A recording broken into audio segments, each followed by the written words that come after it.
Hello friends, ഞാൻ ശ്രേയസ് ചെയ്യുന്നത് പുതുത്ത വീഡിയോയ്ക്ക് എല്ലാവർക്കും സ്വാഗതം. അതുകൊണ്ട് 30 ഡേയ്സ് 30 ഫൈനാൻസ് കണ്ടതിൻ്റെ പുതിയൊരു വീഡിയോയ്ക്ക് എല്ലാവർക്കും സ്വാഗതം. അപ്പോൾ നമ്മൾ ഇന്നത്തെ വീഡിയോ നമ്മൾ കാണിച്ചു പോകുന്നത് നമ്മുടെ സെറോദയിൽ എങ്ങനെ അക്കൗണ്ട് ഓപ്പൺ ചെയ്യാനാണ്. അതായത് നമ്മുടെ മൊബൈലിൽ സെറോദയുടെ ആപ്ലിക്കേഷൻ ഇൻസ്റ്റാൾ ചെയ്യുന്നതും അതേപോലെ തന്നെ അതിലെങ്ങനെ അക്കൗണ്ട് ഓപ്പൺ ചെയ്യുന്നുള്ള ഫുൾ വീഡിയോ ആണ് നമ്മൾ ഇന്ന് വീഡിയോയിൽ കാണിച്ചു പോകുന്നത്. വീഡിയോ ഇയാൾക്ക് ചാനൽ ആദ്യമാണെങ്കിൽ ചാനൽ സബ്സ്ക്രൈബ് ചെയ്യുക, തൊട്ടടുത്തുള്ള ബെല്ലൈക്കനകത്ത് നോട്ടിഫിക്കേഷൻ നമുക്ക് വീഡിയോ എടുക്കുക. അപ്പോൾ നമ്മുടെ ഇന്നത്തെ വീഡിയോ നമ്മൾ കാണിച്ചു പോകുന്നത് നമ്മുടെ സെറോദയുടെ കൈറ്റ് എന്ന് പറഞ്ഞ ആപ്ലിക്കേഷനിൽ എങ്ങനെ അക്കൗണ്ട് ക്രിയേറ്റ് ചെയ്യാനാണ്. അപ്പോൾ നമ്മൾ ജസ്റ്റ് പ്ലേ സ്റ്റോർ എടുത്തതിന് ശേഷം സെറോദ കൈറ്റ് സെർച്ച് ചെയ്യാം, അല്ലെങ്കിൽ ഞാൻ താഴത്തെ ലിങ്ക് തന്നിട്ടുണ്ട്, അപ്പോൾ അത് ക്ലിക്ക് ചെയ്യാം. അപ്പോൾ ഇതേപോലെ ഒരു പേജിലെത്തും. അപ്പോൾ ഇവിടെ നമ്മൾ ഇൻസ്റ്റാൾ ചെയ്തിട്ടുണ്ട് ഓൾറെഡി. അതിനുശേഷം ഇവിടെ ഓപ്പൺ എന്ന് പറഞ്ഞാൽ ഇത് കൊടുക്കുക. അപ്പോൾ നമ്മുടെ ആപ്ലിക്കേഷൻ ഓപ്പൺ ചെയ്യുമ്പോൾ ഇതേപോലെ രണ്ട് സംഭവങ്ങളാണ് വരിക: ഓപ്പൺ എ ഫ്രീ അക്കൗണ്ട്, പിന്നെ ലോഗിൻ ടു കൈറ്റ്. അപ്പോൾ നമ്മളിവിടെ ഓപ്പൺ എ ഫ്രീ അക്കൗണ്ട് കൊടുക്കുകയാണ്. അതിനുശേഷം നമ്മുടെ മൊബൈൽ നമ്പർ കൊടുക്കണം. അതിനുശേഷം ജസ്റ്റ് കണ്ടിന്യൂ അമർത്തി കൊടുക്കുക. മൊബൈൽ നമ്പർ ടൈപ്പ് ചെയ്തതിന് ശേഷം നമുക്കൊരു OTP വരും. അപ്പോൾ അത് വെച്ച് നമ്മളൊന്ന് വെരിഫൈ ചെയ്യണം.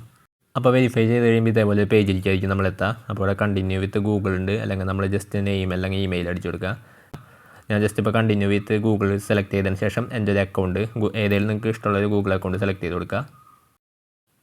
അപ്പോൾ അതിനുശേഷം ഇതേപോലെ പേജിലേക്കായിരിക്കും എത്തുക. നമ്മുടെ പാൻ കാർഡിൻ്റെ നമ്പറും അതേപോലെ തന്നെ നമ്മുടെ ഡേറ്റ് ഓഫ് ബർത്ത് നമ്മൾ ഇതിൽ ടൈപ്പ് ചെയ്ത് കൊടുക്കണം. അതിനുശേഷം കണ്ടിന്യൂ കൊടുക്കുക. ശേഷം ഇതേപോലെ പേജിലെത്തും. അപ്പോൾ ഇവിടെ equities and mutual funds already select ആയിരിക്കും.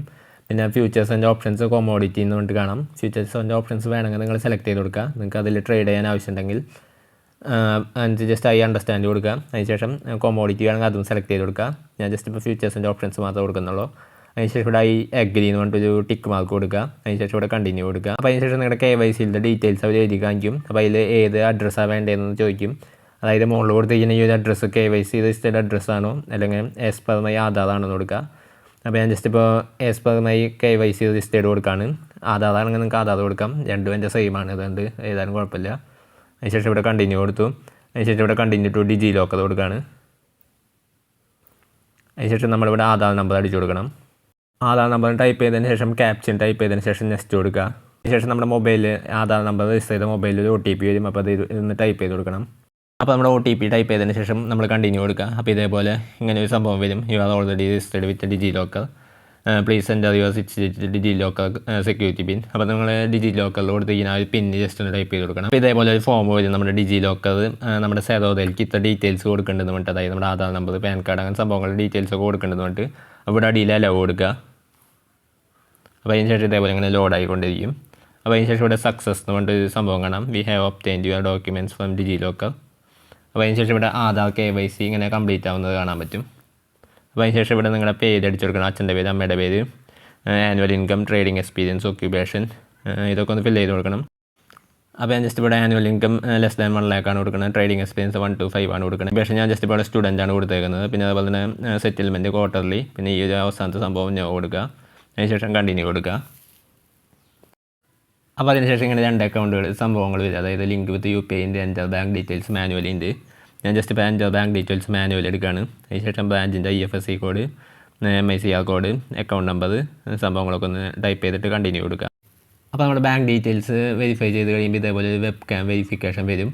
അപ്പോൾ ഇതേപോലെ നമ്മൾ അതിൽ എഴുതിയിരിക്കുന്ന നമ്പർ 8215 ആണ്. അപ്പോൾ അത് നമ്മളൊരു വെള്ള പേപ്പറിൽ എഴുതിയതിന് ശേഷം വീഡിയോ ഓൺ ആക്കിയിട്ട് അവർക്ക് കാണിച്ചു കൊടുക്കേണ്ടി വരും. അപ്പോൾ അതാണ് നമ്മൾ ഇനി ചെയ്യുന്നത്. പിന്നെ അതിന് ശേഷം ഇതേപോലെ ഒരു ഓപ്ഷൻ ആയിരിക്കും വരിക: ഇൻകം പ്രൂഫ്, അതേപോലെ തന്നെ സിഗ്നേച്ചറാണ്. അപ്പോൾ ഇൻകം പ്രൂഫ് ഇവിടെ സെലക്ട് ചെയ്യുമ്പോൾ ഇതേപോലെ കുറേ ഓപ്ഷനുകളാണ്. അതായത് നമ്മുടെ ബാങ്ക് സ്റ്റേറ്റ്മെൻറ്റിൻ്റെ ലാസ്റ്റ് 6 months സ്റ്റേറ്റ്മെൻറ്റ് ഡൗൺലോഡ് ചെയ്ത് അപ്ലോഡ് ചെയ്ത് കൊടുത്താൽ മതി. ഇൻകം പ്രൂഫ് നമുക്ക് നോർമലായിട്ടുള്ള ട്രേഡിങ്ങിന് ആവശ്യമില്ല. അതായത് ഇക്വിറ്റി ഷെയർ വാങ്ങിച്ച് വിൽക്കണമെങ്കിൽ നിങ്ങൾക്ക് ഈ ഒരു ഇൻകം പ്രൂഫ് ആവശ്യമില്ല. നമുക്ക് ഫ്യൂച്ചേഴ്സ് ആൻഡ് ഓപ്ഷൻസിൽ ട്രേഡ് ചെയ്യുമ്പോഴൊക്കെയാണ് ഇൻകം പ്രൂഫ് കൊടുക്കേണ്ട ആവശ്യം വരിക. പിന്നെ അതേപോലെ തന്നെ സിഗ്നേച്ചർ എന്ന് പറഞ്ഞിട്ടൊരു ഓപ്ഷൻ ഉണ്ട്. ഇവിടെ അപ്ലോഡ് ക്ലിക്ക് ചെയ്താൽ നമുക്ക് ഇതിലിങ്ങനെ സിഗ്നേച്ചർ ഇടാൻ പറ്റും. അപ്പോൾ അതും ജസ്റ്റ് ക്ലിക്ക് ചെയ്തിട്ട് അപ്ലോഡ് ചെയ്ത് കൊടുക്കുക. അപ്പോൾ അടുത്ത ഇതിൽ നമുക്ക് ഇതേപോലെ ആഡ് നോമിനി എന്ന് പറഞ്ഞിട്ട് വരും. അപ്പോൾ നമുക്ക് നോമിനീനെ ആഡ് ചെയ്യണമെങ്കിൽ ആഡ് ചെയ്യാം, അല്ലെങ്കിൽ ഞാൻ ജസ്റ്റ് ഇപ്പോൾ സ്കിപ്പ് കൊടുക്കുകയാണ്. അതിനുശേഷം ഇവിടെ ലാസ്റ്റ് സ്റ്റെപ്പാണ് സൈനാണ്. സൈനിൽ ജസ്റ്റ് ക്ലിക്ക് ചെയ്യുക. അപ്പോൾ ഇതേപോലെ ലൈവ് പേപ്പർലെസ് വിത്ത് DGO എന്ന് പറഞ്ഞിട്ട് ലോഡ് ആയിക്കൊണ്ടിരിക്കും. അപ്പോൾ ഇതേപോലെ ആയിരിക്കും വരിക. അപ്പോൾ എൻ്റെ പേരൊക്കെ വന്നിട്ട് അതിനുശേഷം ഇവിടെ പ്രൊസീഡ് കൊടുക്കുകയാണ്. അതിനുശേഷം ഇങ്ങനെ ഒരു ഫോം ആയിരിക്കും. അപ്പോൾ ഇതിങ്ങനെ മുകളിലേക്ക് ഇങ്ങനെ സ്ക്രോൾ ചെയ്യുക. ഇത് കുറേ ഉണ്ടാവും. അപ്പോൾ ഇവിടെ അടിയിൽ സൈൻ നൗ കൊടുക്കുക. അപ്പോൾ അതിന് ശേഷം ഇവിടെ മുകളിലൊരു ടിക്ക് മാർക്ക് കൊടുക്കണം, അതായത് ഈ ഫോം നിങ്ങൾ വായിച്ചു എന്നുള്ളത്. പിന്നെ അതേപോലെ തന്നെ നിങ്ങളുടെ ആധാർ നമ്പറും ടൈപ്പ് ചെയ്ത് കൊടുക്കണം. നിങ്ങളുടെ രജിസ്റ്റർ ചെയ്തിട്ട് ആധാർ രജിസ്റ്റർ ചെയ്ത മൊബൈൽ നമ്പറിൽ ഒരു OTP വരും. അതൊന്ന് ജസ്റ്റ് ടൈപ്പ് ചെയ്തിട്ട് വെരിഫൈ ആൻഡ് സൈൻ കൊടുക്കുക. അപ്പോൾ അതും കൂടി നമ്മുടെ OTP കൂടി ടൈപ്പ് ചെയ്ത് കഴിയുമ്പോൾ ഇതേപോലെ ഫിനിഷ് എന്ന് പറഞ്ഞിട്ട് ഓപ്ഷൻ വരും. അപ്പോൾ അത് ജസ്റ്റ് ക്ലിക്ക് ചെയ്യുക. അപ്പോൾ ഇവിടെ നമ്മുടെ സെറോദയുടെ ID ഇവിടെ എഴുതി കാണിക്കും. അതേപോലെ തന്നെ ലോഗിൻ ടു കൈറ്റ് എന്ന് പറഞ്ഞിട്ട് ഓപ്ഷൻ കാണാം. അപ്പോൾ നമ്മൾ അതിലൊന്ന് ക്ലിക്ക് ചെയ്യണം, ലോഗിൻ ടു കൈറ്റ് ക്ലിക്ക് ചെയ്യുക. അപ്പോൾ ഇതേപോലെ ഒരു പേജ് ആയിരിക്കും വരിക, അതായത് റീസെറ്റ് പാസ്വേഡ് എന്ന് പറഞ്ഞിട്ട്. അപ്പോൾ ഇതിൽ നമ്മളൊരു പുതിയൊരു പാസ്വേഡ് സെറ്റ് ചെയ്ത് കൊടുക്കണം.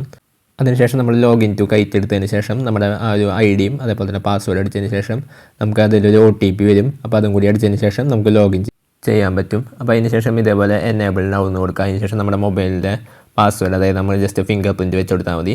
അതിന് ശേഷം ഇത് പ്രൊസീഡ് കൊടുക്കുക. അപ്പോൾ നമ്മുടെ ഒരു 24 മണിക്കൂറിനുള്ളിൽ നമ്മുടെ ആക്ടിവേറ്റ് ആവും നമ്മുടെ അക്കൗണ്ട്. അപ്പോൾ ഇത്രയുള്ള നമ്മുടെ കൈറ്റിൽ നമ്മുടെ സെറോദയിൽ അക്കൗണ്ട് ഓപ്പൺ ചെയ്യാനുള്ള പ്രൊസീജിയേഴ്സൊക്കെ നമ്മുടെ വീഡിയോയുടെ കംപ്ലീറ്റ് ആയി.